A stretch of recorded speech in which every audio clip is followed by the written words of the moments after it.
argmin, the channel for minimal value math videos for frustrated mathematicians.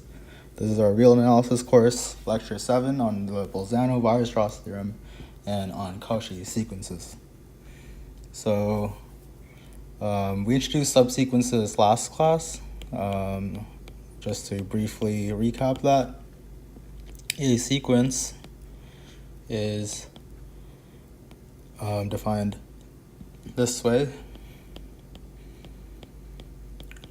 and you write a subsequence as a sub n sub k, k equals 1 to infinity. So that's a subsequence of that sequence above. And we want n1 to be less than n2, and so on. So if you want examples, look at the last video. We're going to be spending most of our time in this lecture proving Bolzanno Weierstrass and then moving on to Cauchy sequences. So let's restate Bolzanno Weierstrass.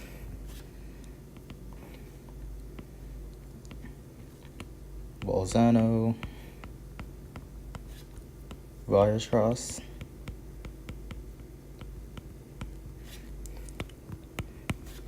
Every bounded sequence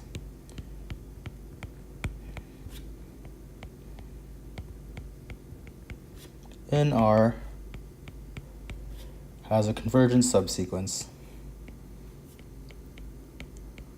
So if a sequence is bounded, then you can find some nks that make a subsequence, and that will converge.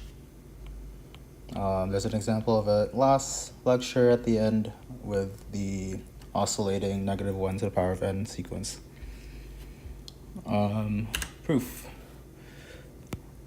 So let's begin to prove this. So last lecture we looked at that nested interval lemma, and we're going to be using it in this proof.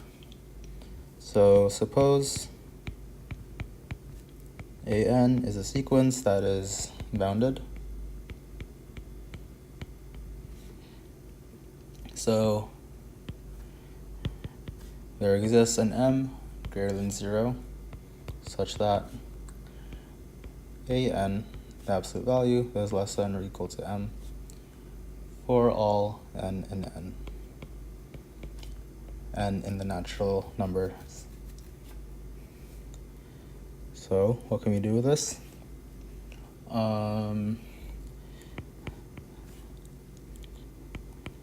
Hence, an is in the closed interval from -m to m for every natural number. Let's write the short form.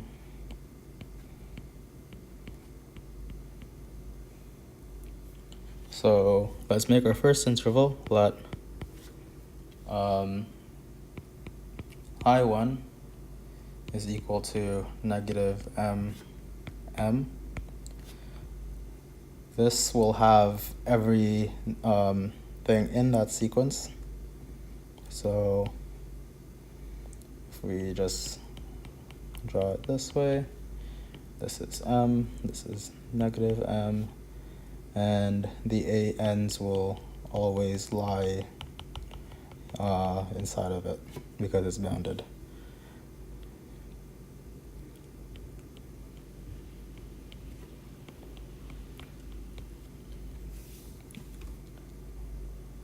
Inside of this shaded area between dashed lines. So let I sub 2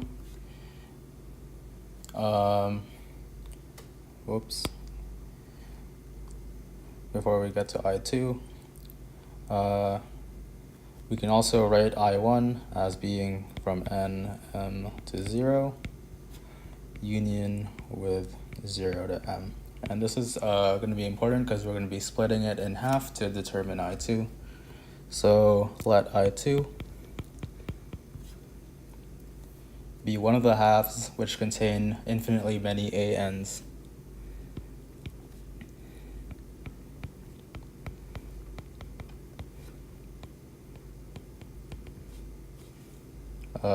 spelling, halves containing infinitely many ANs.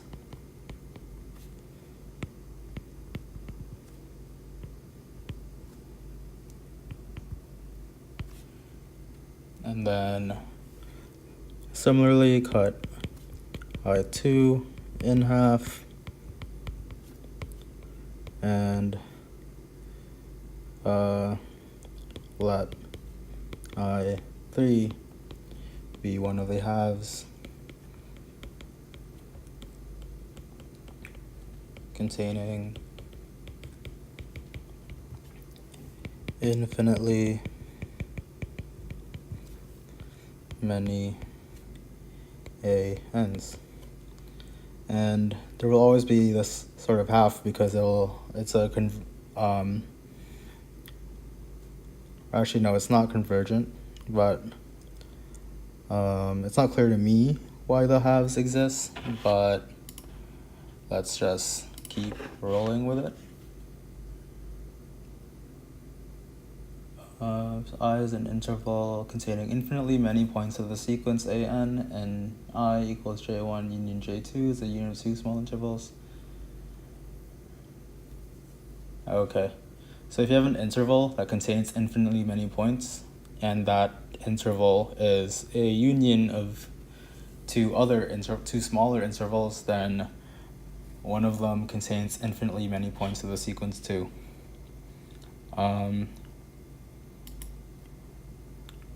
And that's just how it is. Moving on, I'll go back to you if I figure something out, exactly why that's true. So we have these nested intervals. So continuing in this manner, we have I1 is a superset of I2 is a superset of I3, and so on. So by the nested interval lemma,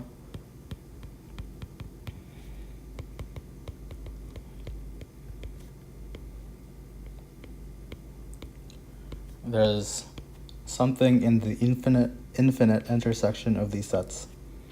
So n equals 1 up to infinity of In, because it's non-empty. So where are we going with this? We want to show there's a convergent subsequence, and we have this L. Just so we don't forget that, let's write it down. Goal, show AN has a convergent subsequence.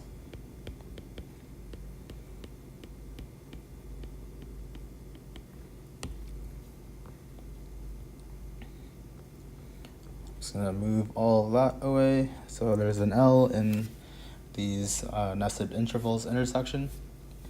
So we construct N1, N2, N3, and so on, such that A sub n to the k is in IK. So this will work because each of these intervals contain infinite terms, so it'll never run out. So N1 will run, Ni will run from I equals 1 to infinity, or k equals 1 to infinity, just to keep our notation good. So now let's show it converges to a limit. We claim that A sub n sub k converges to L as k approaches infinity. So as with any limit proof, let epsilon greater than 0 be given. And note that for each k, the length of the interval will go down to 0. Let me write that down just so we're clear. For each k, length of the interval ik is equal to, so it was initially 2m when k equals 1, and then it becomes m, and then it just halves from there. So that's 2k minus 1, and that's the same as if you divide 2 from the common 2 to the k minus 2, which approaches 0 as k approaches infinity. Okay. Then there exists an n in the natural numbers such that m over 2k minus 2 less than epsilon for all k greater than or equal to n.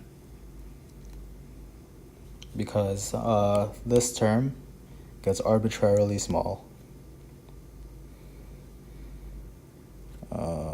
Just add a comment.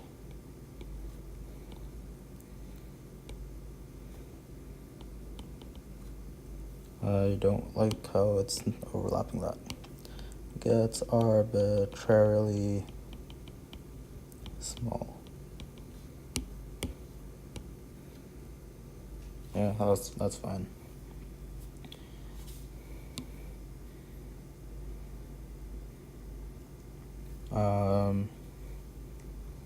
Right, and that's because of this argument over here. So that comes from there. That's a long implication. Now, suppose k is greater than or equal to n, then a sub n sub k and L in I of k from the definition.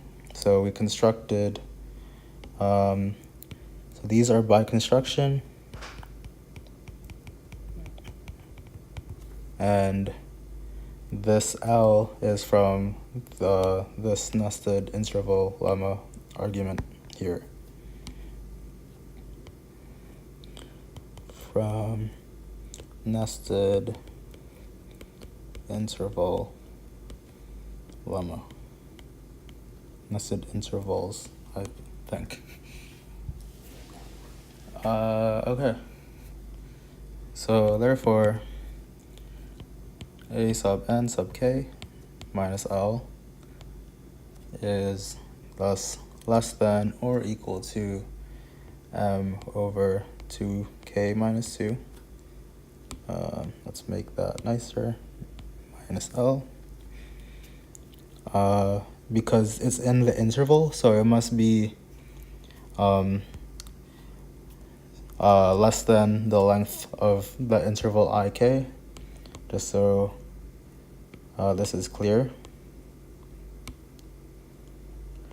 Length ik is equal to m over 2k minus 2.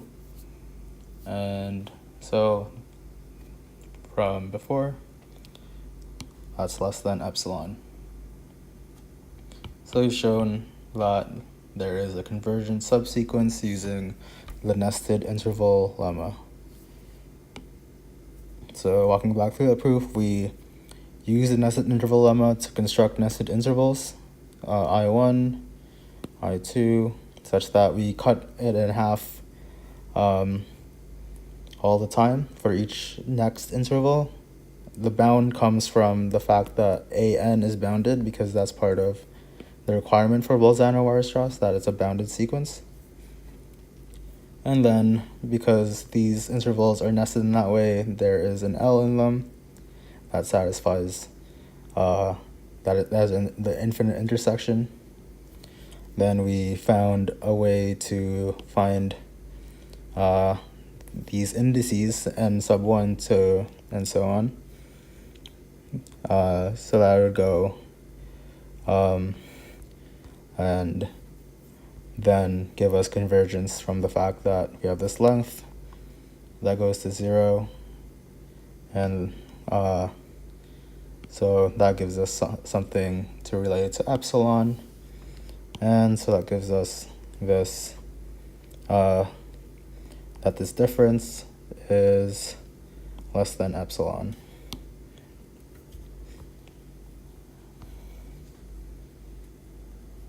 Okay, so some examples. The first one being, an n. This is unbounded, and so we can't use Bolzanno Weierstrass, so it could converge, its subsequences could converge or it could diverge, but it should be clear that is annoying. I'm getting iCloud messages. Every subsequence diverges because no matter what, it'll go to infinity.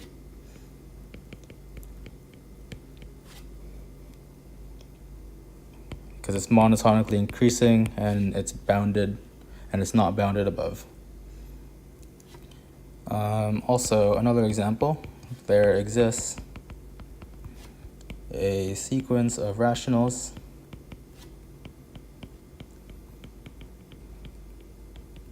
such that for all x and r, the real numbers, there is a subsequence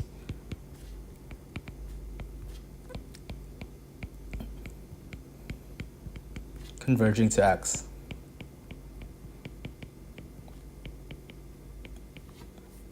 We looked at this before in a previous lecture, and we can use Bolzanno Weierstrass in this to show it instead.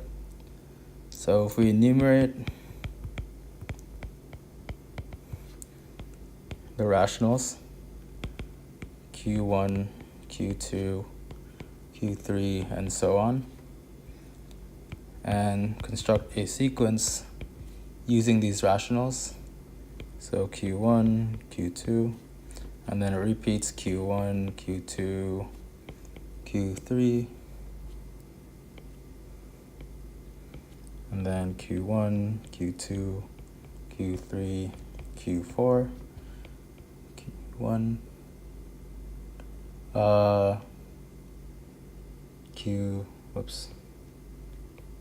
Q4, Q5, so it will always end up at the next highest odd number, restarting at 1 every time.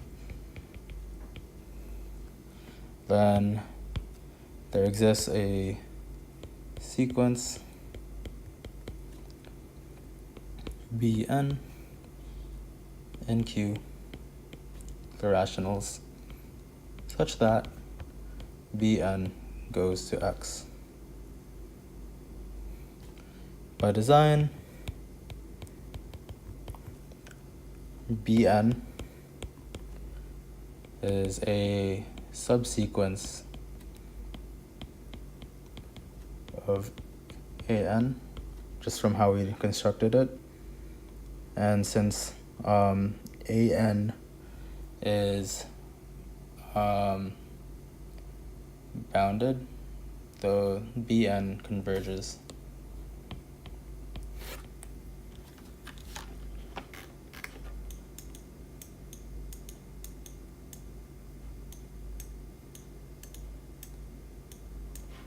Okay, so moving on to another topic of Cauchy sequences. We'll motivate it first by a little annoying thing we have to do when we're trying to prove a sequence converges. So to prove it converges, we have to know the limit first, and that sometimes may not be easy to find. And we'll look at ways to find out it converges without knowing the limit explicitly. So you first have to sort of guess the limit or use more heavy-handed techniques like from calculus. So we had a partial solution to this from the monotone convergence theorem. I'm just gonna write it that way from now on. But that only works if it's monotone and bounded. If monotone in some way, either increasing or decreasing, and bounded depending on what type of monoticity it is. So now let's define Cauchy sequences. We'll see how they're useful later. We say AN is a sequence if is, whoa, we already know what a sequence is, but we don't know what a Cauchy sequence is. Cauchy sequence if for all epsilon greater than 0 there exists a natural number such that for any pair of numbers an and am in the sequence it's less than epsilon as long as they're both greater than that n. And let me underline that. Okay, so now we know what a Cauchy sequence is. Now we're gonna get to the meat of this. So they're useful because every convergent sequence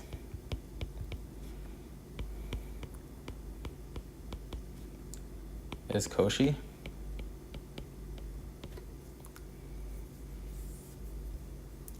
So proof,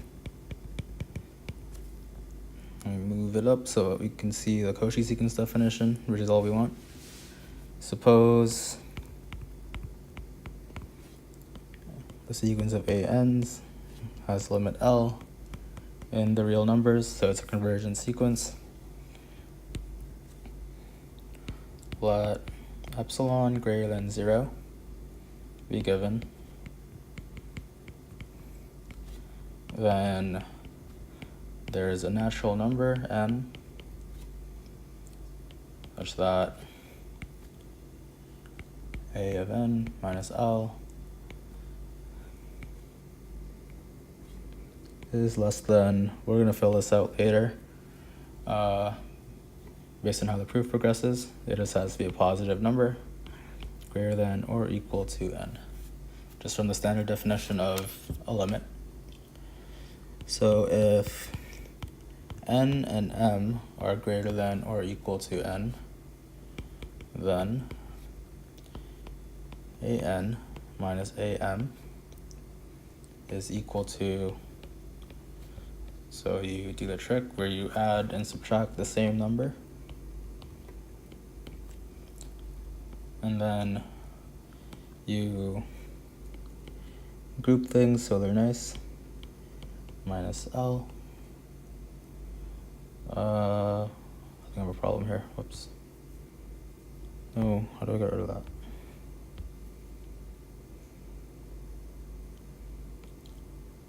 I'll just be a minus sign.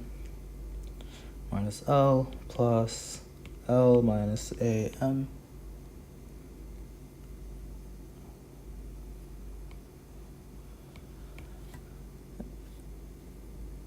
That's less than or equal to an minus L plus, we can flip this one around as L minus am, which is equal to, if you stick the absolute value of am minus L. And now we want to fill in the above so that this ends up becoming epsilon. So let this be epsilon over 2 plus epsilon over 2. So let's go put that in there. And that concludes the proof.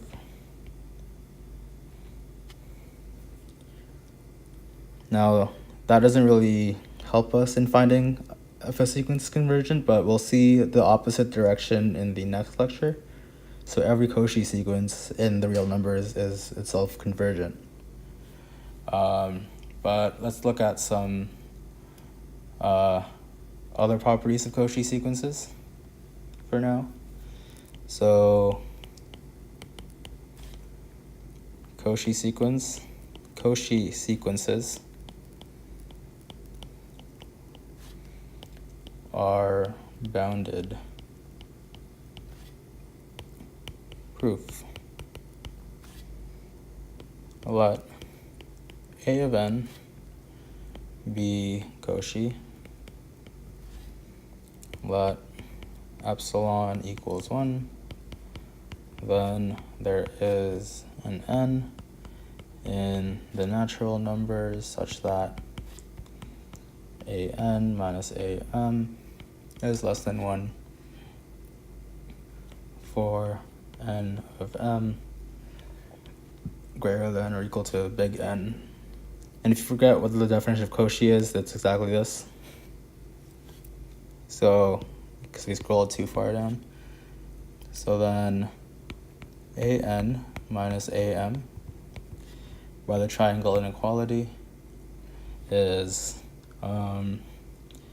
so this is a reverse triangle inequality. So here recall that, just put this to the side, recall. You might have seen this before, if not, here you go. So x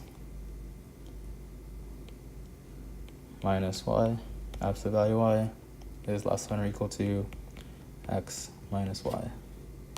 And we're going to use it now. An minus am is less than 1 for all n m greater than or equal to n. So a sub n is less than 1 plus an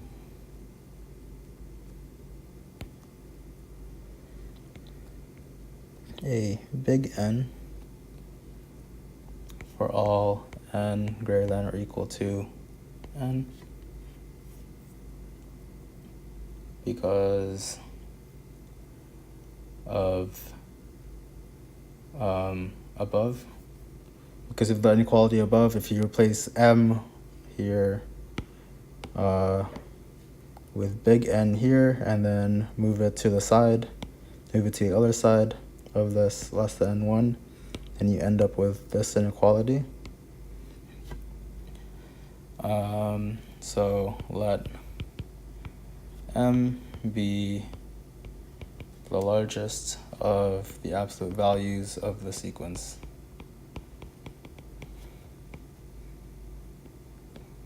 Minus 1. So we now have a finite number of real numbers, so you can take the max just by going through them. So an here is less than or equal to m for all n in n.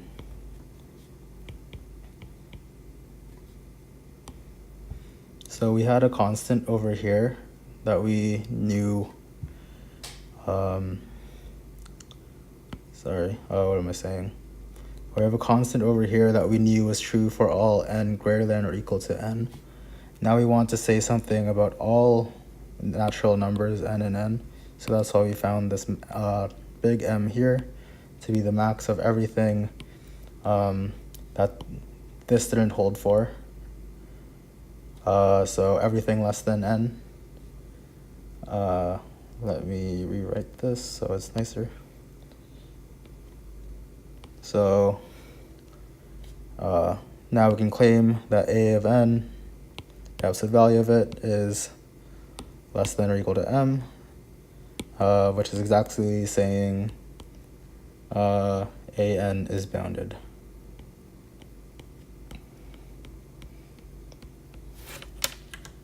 Okay. Let's see here.